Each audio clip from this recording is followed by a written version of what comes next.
Dieu. Soyez une fois encore bénis. Nous arrivons à la quatrième et à la dernière partie de cette pensée que Dieu met devant nous. Ne prenons pas le risque de combattre Dieu. Amen. Qui veut combattre Dieu?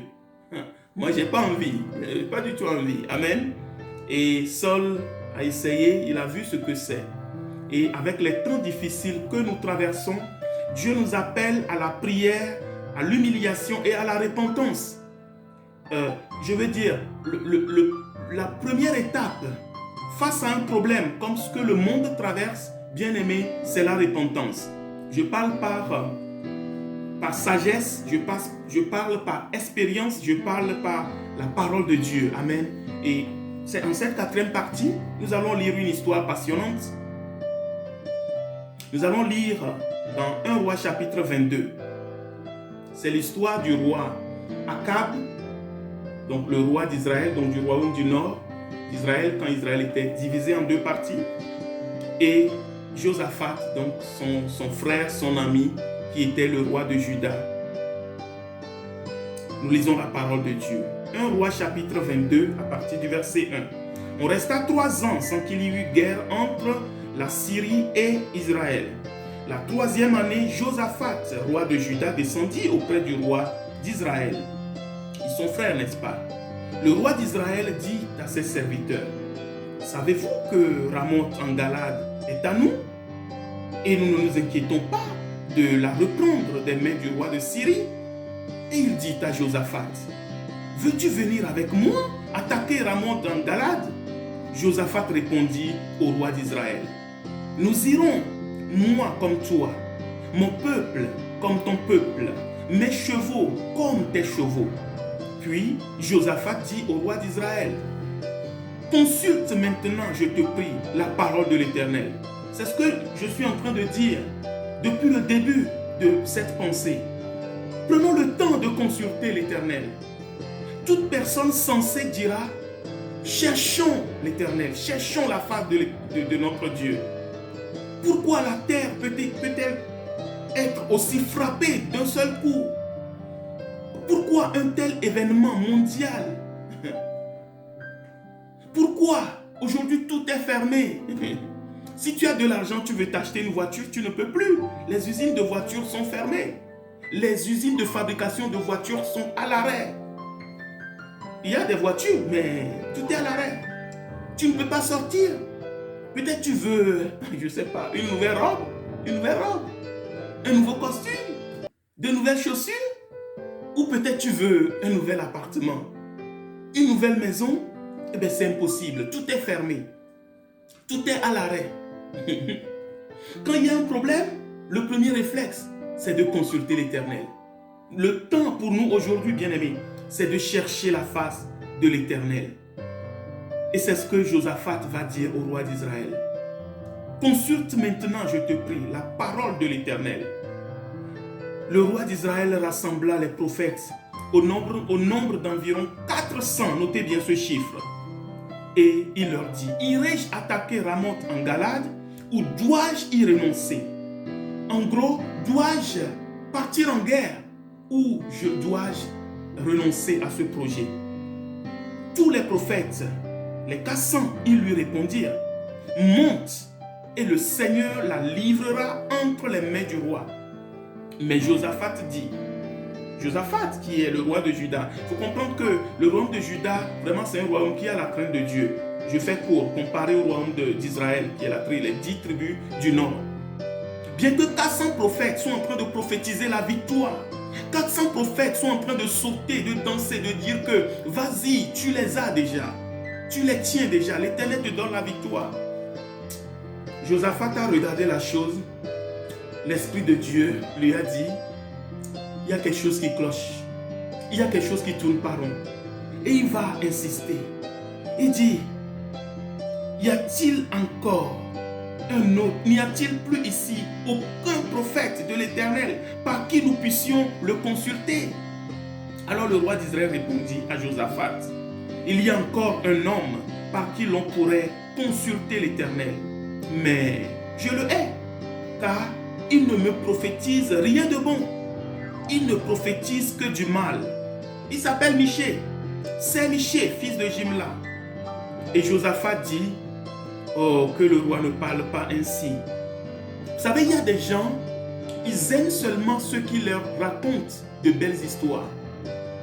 Comme Dieu est en train de nous parler au travers de ma modeste personne, comme tu es en train d'écouter ce message, tu peux te dire, mais qu'est-ce qu'il raconte? Il dit, on ne doit pas combattre.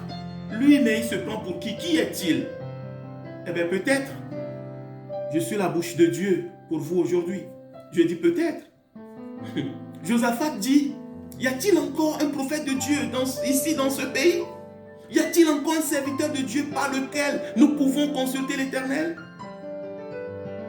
Le roi va dire, mais il y a encore un, il s'appelle Miché. Mais ce type, oh, moi je ne l'aime pas, je le hais. Il dit qu'il a de la haine contre le prophète Miché. Vous savez, ceux qui ne racontent pas des histoires, c'est vrai qu'il y a des personnes qui vont te haïr si tu dis ce que Dieu met dans ton cœur. Il y a des personnes qui vont te haïr si tu ne suis pas le mouvement de la foule. Il y a des personnes qui vont te critiquer, te juger, te jeter des pierres si tu ne vas pas toujours dans le sens de la foule, de la majorité. Alors, Josaphat va dire au roi d'Israël, Akab, il dit non, mon roi, ne parle pas ainsi. Tu es roi, tu ne peux pas parler ainsi. Verset 9.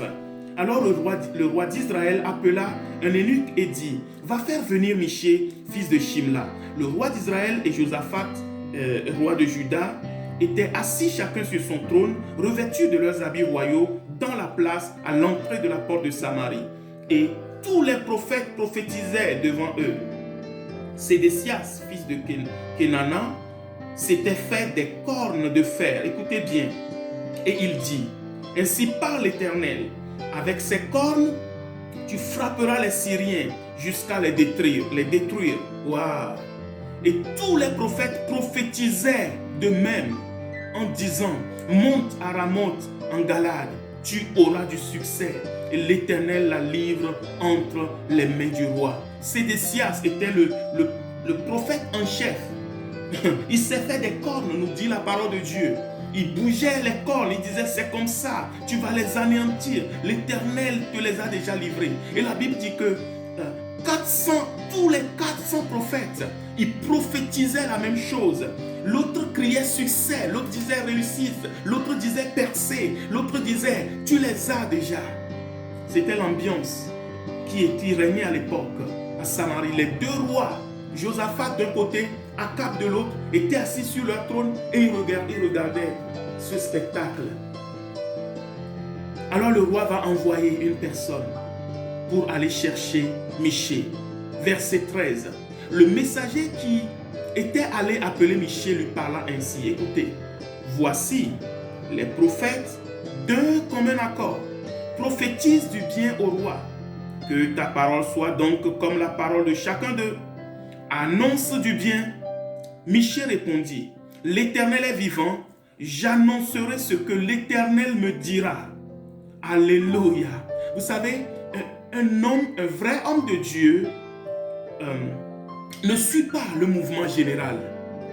Un vrai serviteur de Dieu, même s'il écoute tout ce qui peut se dire autour, il va essayer autant que possible parce que ce n'est pas facile.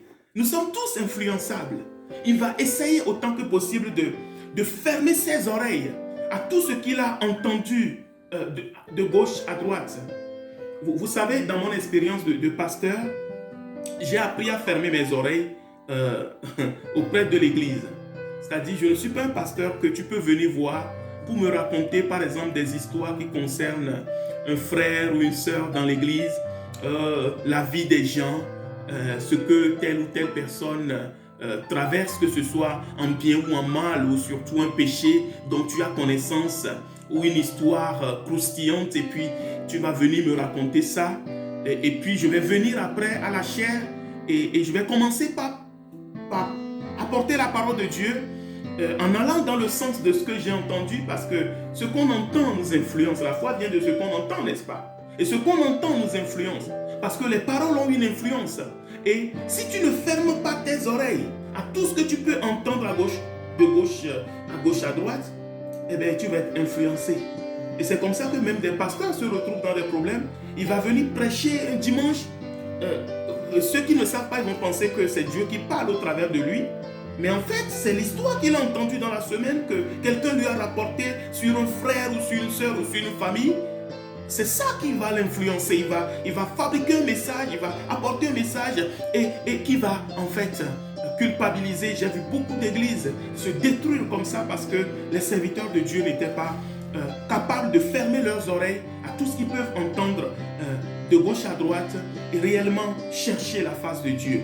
Et quand cet homme est arrivé, cet eunuque est arrivé chez Michée, il va commencer par l'influencer. Il va lui dire, voilà, cher ami, tous les prophètes là-bas, déjà toi tu es seul.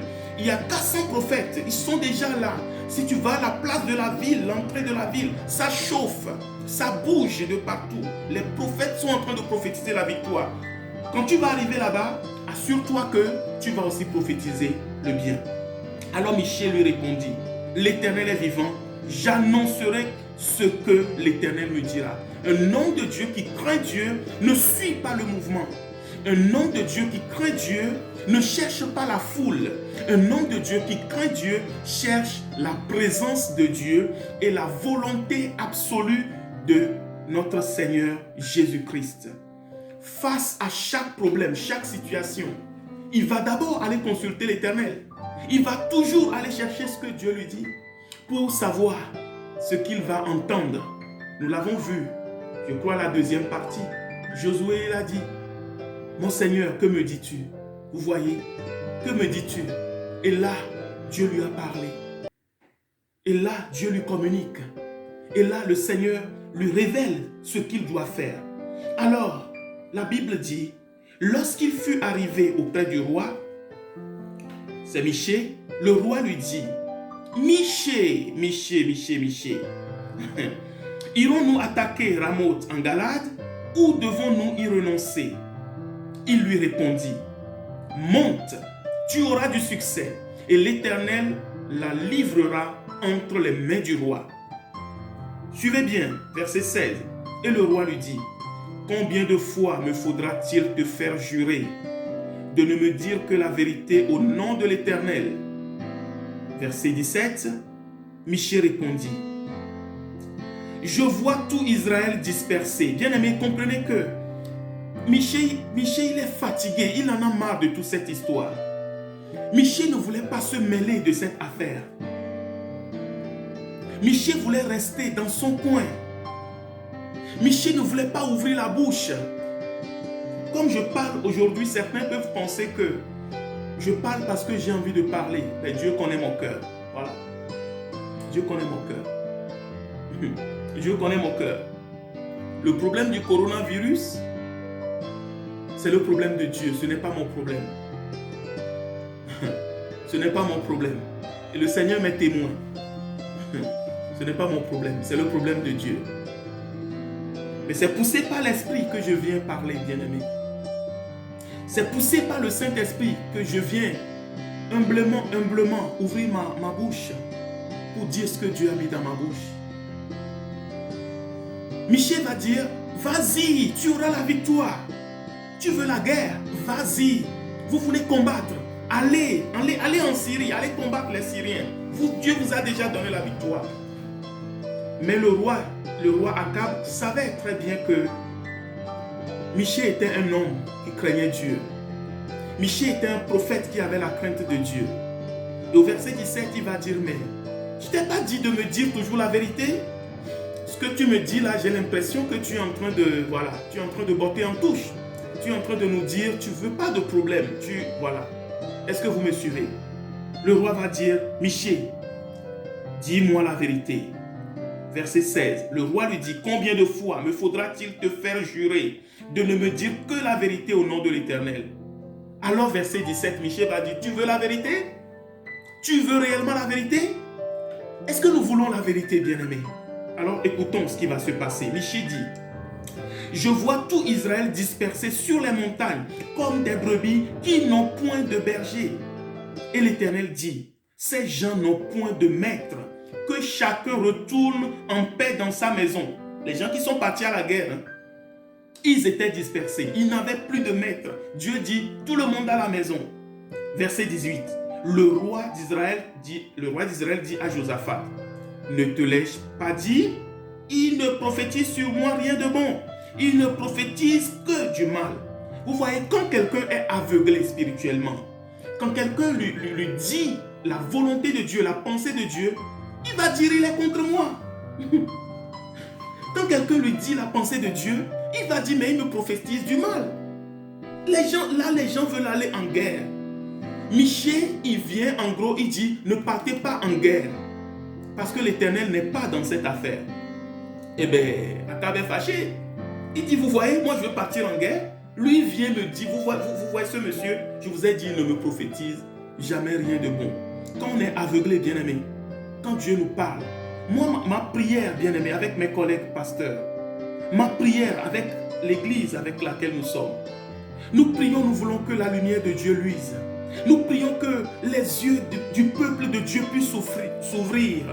Nous prions que le peuple puisse apprendre réellement à entendre la voix du Seigneur. Oh Jésus. Le roi d'Israël dit à Josaphat, ne te l'ai-je pas dit?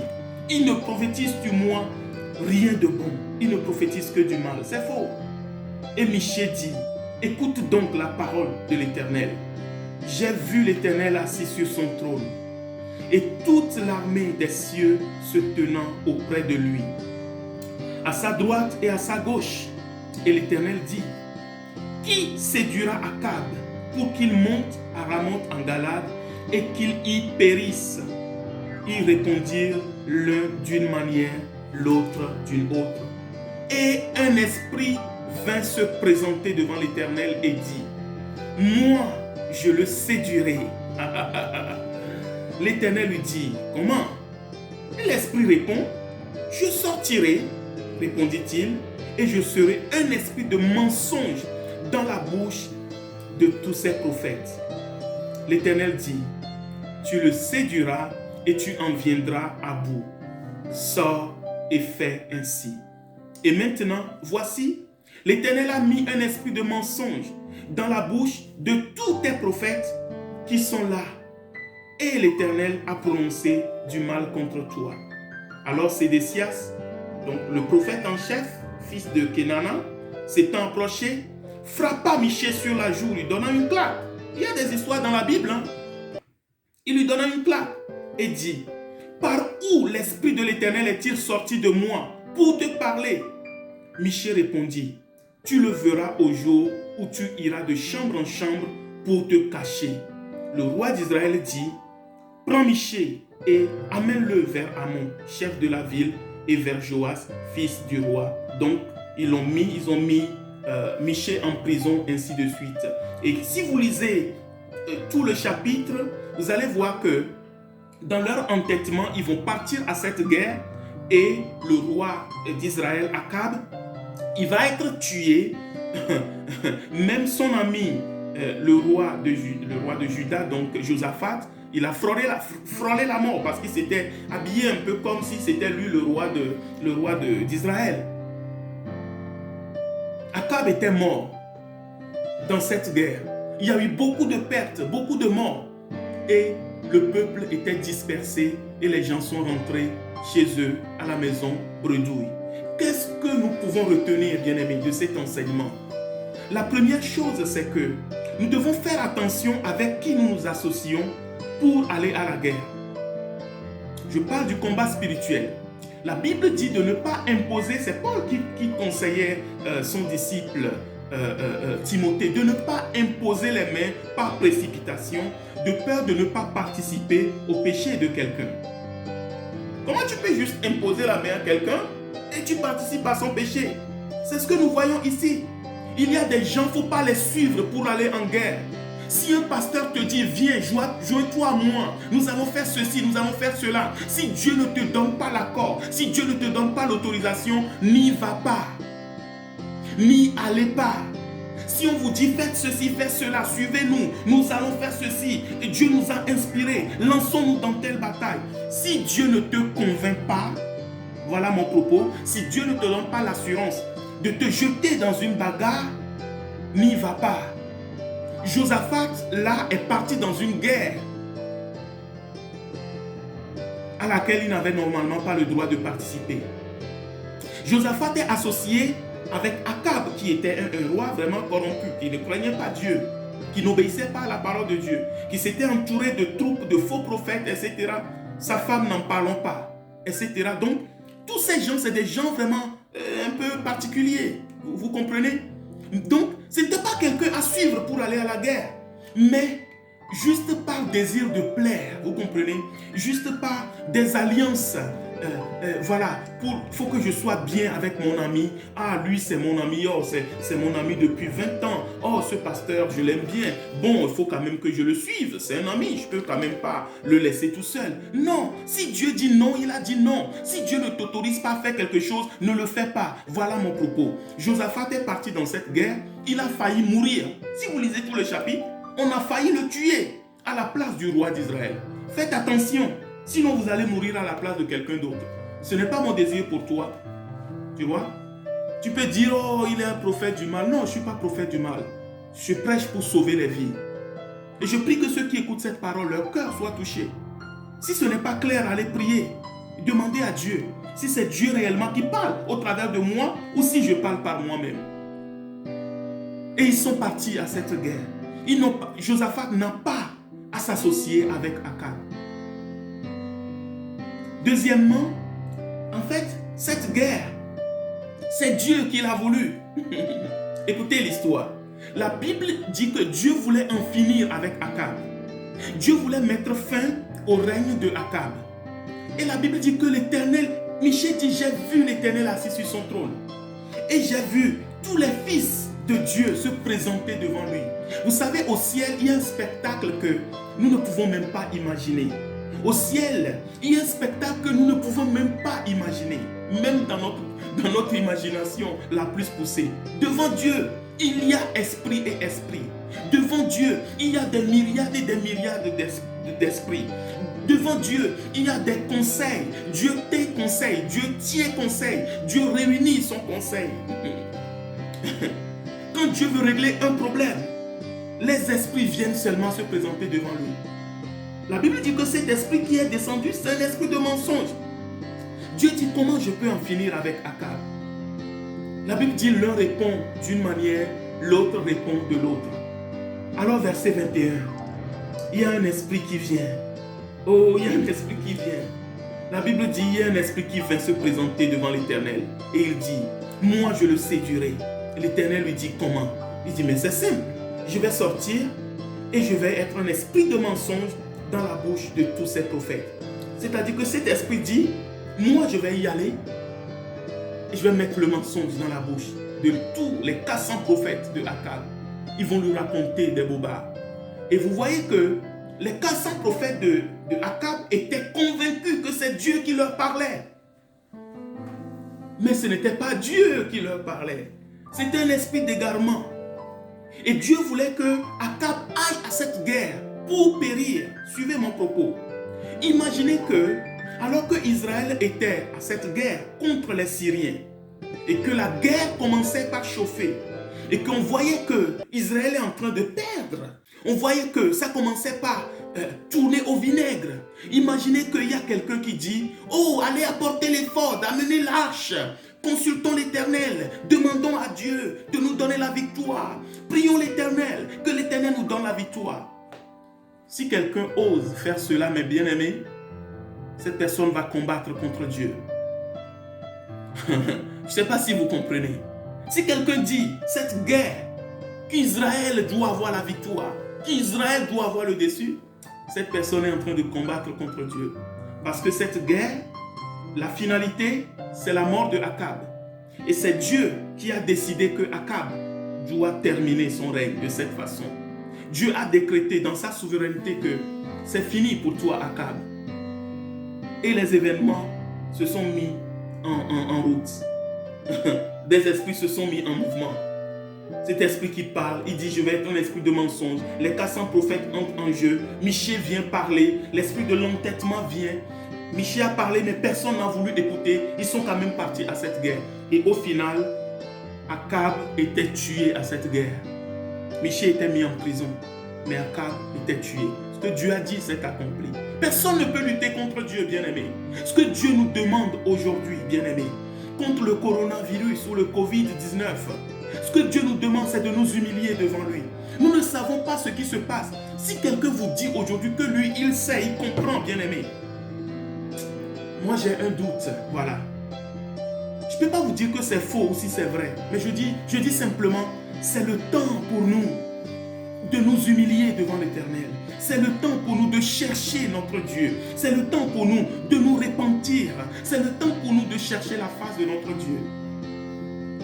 Sinon, nous allons combattre contre Dieu.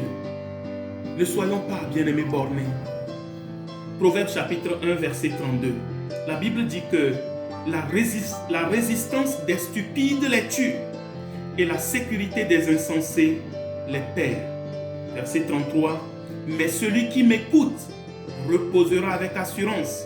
Il vivra tranquille et sans craindre aucun mal. A dit l'Esprit du Seigneur. Que le Seigneur vous bénisse. Que le Seigneur vous bénisse. Qu'il ouvre votre entendement. Qu'il vous donne la capacité de comprendre ces paroles. Et s'il y a une seule parole que vous n'avez pas compris, allez prier. Amen. Allez prier. Vous pouvez nous écrire, vous avez nos coordonnées à la fin de la vidéo. Vous avez notre site internet, vous avez différents moyens.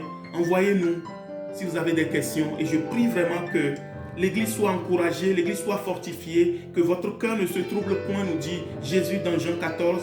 Prenons le temps de prier, cherchons la face du Seigneur. Bien-aimé, il est à la porte. Le maître est à la porte. Alléluia. Que Dieu vous bénisse abondamment. Au nom de Jésus. Amen.